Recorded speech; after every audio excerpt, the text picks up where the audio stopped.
All right, I'm gonna walk you guys through the quick and easy steps on respooling one of our KidCaster tangle-free products.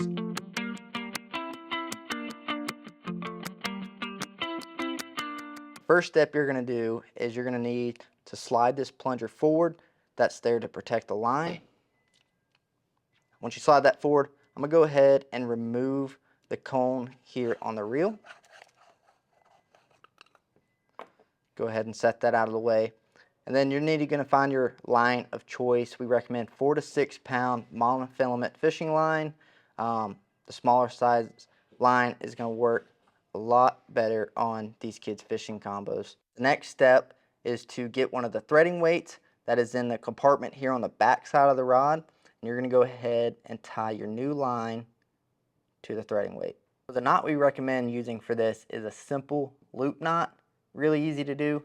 Basically, you take your tag in the line and wrap it around your main line to form a simple loop. Once you got that loop there, you can kind of just let that hang free for a second while you take your tag in the line and put it through the hole of your threading weight.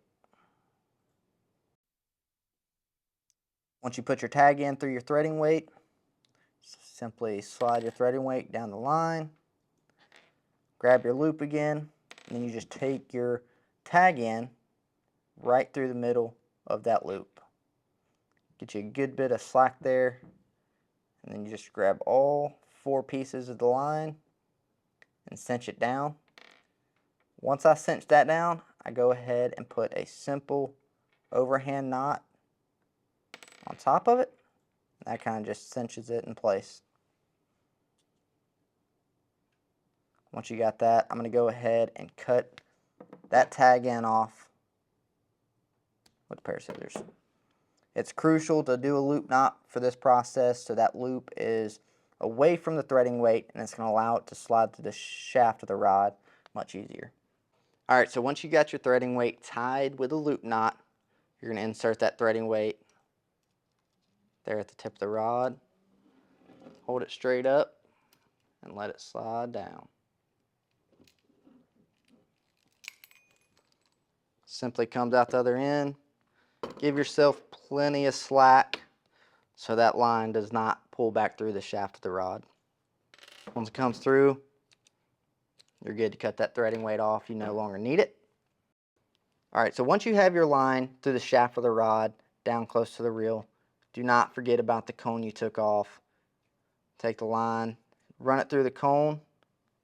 Once you run the line through, just set that cone off to the side for now. Kind of don't need it for a little bit. Alright, so the next step, I'm going to go ahead and remove the reel from the rod itself. It's going to make this process a little bit easier on you. And I'm just going to go ahead and set it down here on the table. Grab your line, and you want to do 2 loops around the spool of the reel. Once you do that, you can do a simple overhand knot again to cinch that knot down on the spool. Just pull it till it's tight, and you'll have a little bit of tag in here. Just take your scissors and cut as much of the tag in off as you can. Once you got that tag in cut off, insert the reel back in. Then you're going to take your cone, slide it down the line, and twist it back on.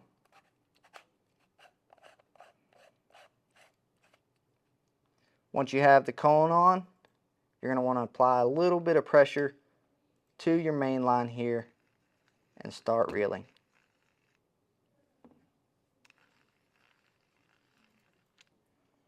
This reel only holds about 40 yards of line, so you don't want to put too much, but just reel enough that you think is about 40 yards.